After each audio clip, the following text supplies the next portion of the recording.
Check कानून अंग्रेजी काल से ही अस्तित्व में है, लेकिन अब कई संशोधनों के साथ यह कानून आम लोगों का शोषण करके सामान्य ऋणों की वसूली के लिए ब्याज आकर खर्च करने का कानूनी हथियार बन गया है। आप कुछ सुविधा लेते हैं और खाली चेक देते हैं।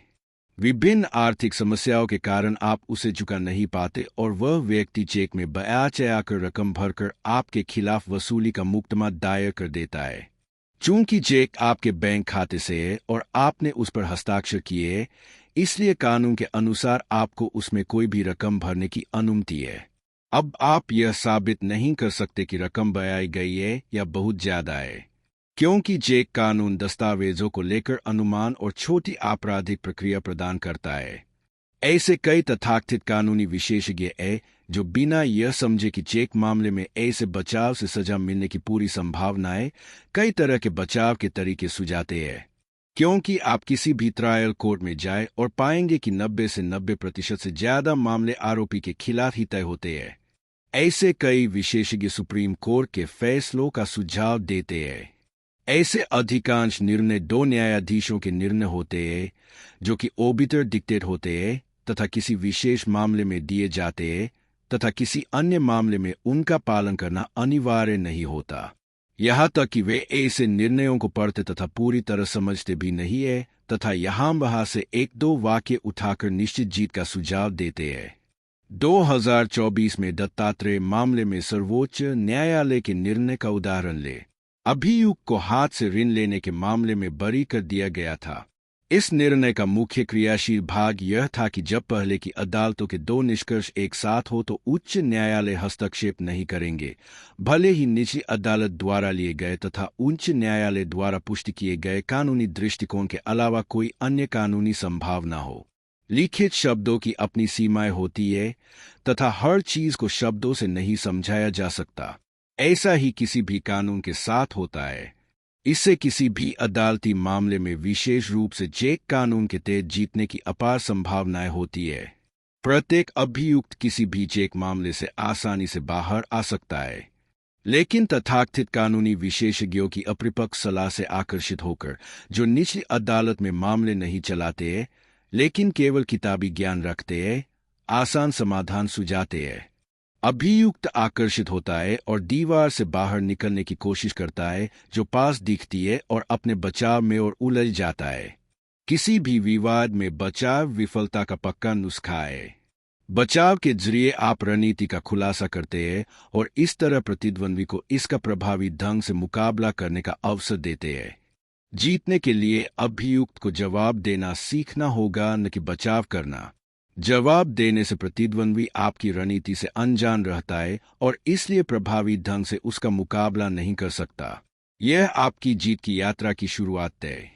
यह मैकियावेली द्वारा दिखाए गए 500 से अधिक वर्षों से सिद्ध और परखा हुआ तरीका है। फिर से आपकी प्रतिक्रिया किसी एक या दो तरीकों तक सीमित नहीं होनी चाहिए। इसे कई तरीकों से अच्छी तरह से परिकलित और शोध किया जाना चाहिए। और चूंकि चेक कानून में अनुमान है और अभियुक्त ने विभिन्न चरणों में दस्तावेजों को स्वीकार किया है, इसलिए अभियुक्त का बचाव कमजोर पड़ जाता है और यह प्रभावी नहीं होता। फिर आरोपी किस तरह की प्रतिक्रिया दे सकता है? कोई निश्चित नियम या फॉर्मूला नहीं हो सकता, क्योंकि यह हर मामले में बदल जाएगा। हालांकि हम यहाँ कुछ उदाहरण दे रहे हैं।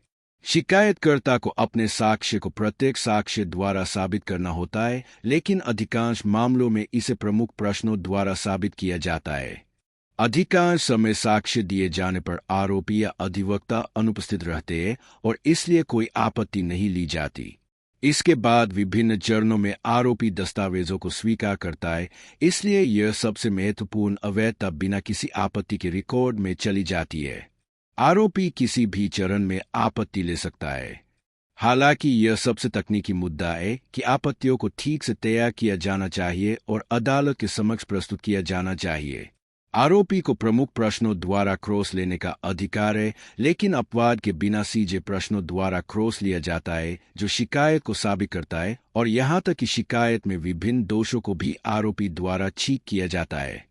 फिर भी आरोपी ट्रायल कोर्ट, हाई कोर्ट और यहाँ तक कि सुप्रीम कोर्ट में भी आगे क्रॉस की मांग कर सकता है।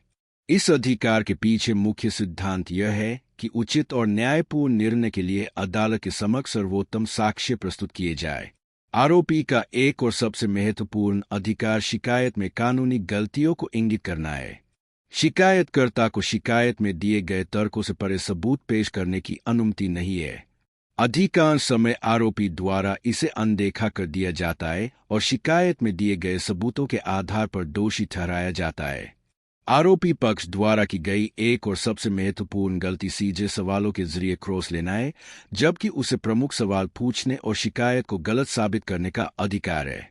जब हत्या के आरोपी को सबूत लेने के गलत तरीके से बरी किया जा सकता है तो चेक केस केवल सिविल लायबिलिटी है।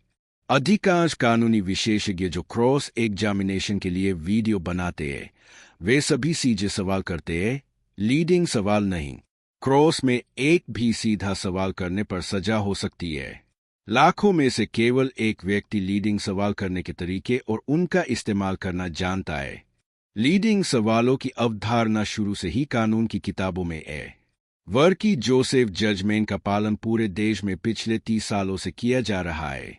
क्या इन तथाकथित क्रॉस एग्जामिनेशन विशेषज्ञों के पास कानून या सुप्रीम कोर्ट से ज्यादा विशेषज्ञता है? इससे भी ज्यादा वे किसी भी कोर्ट में एक भी ऐसा फैसला नहीं दिखा सकते जिसे उन्होंने क्रॉस में डायरेक्टिंग सवालों से जीता हो।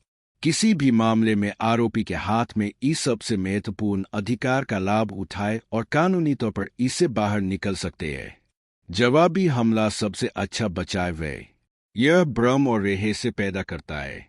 जवाबी हमला का आपका आखिरी हथियार हमेशा रिजर्व में होना चाहिए। इसका इस्तेमाल मास्टर स्ट्रोक के तौर पर किया जा सकता है। आपको हर तरह के अस्पष्ट जवाबी हमला से बचना होगा जिसका कानून और सबूतों से समर्थन नहीं हो सकता। आपको उचित योजना और होमवर्क करना चाहिए। यही मैकियावेली ने 500 साल पहले सिखाया था और आज भी सभी तरह के विवादों में सफल है।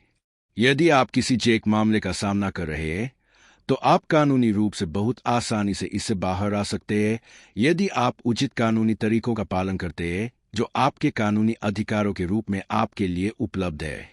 इस वीडियो को देखने के लिए धन्यवाद और कृपया सदस्यता लें और अपने दोस्तों के साथ साझा करें ताकि वे कानूनी मामलों में लाभ उठा सकें।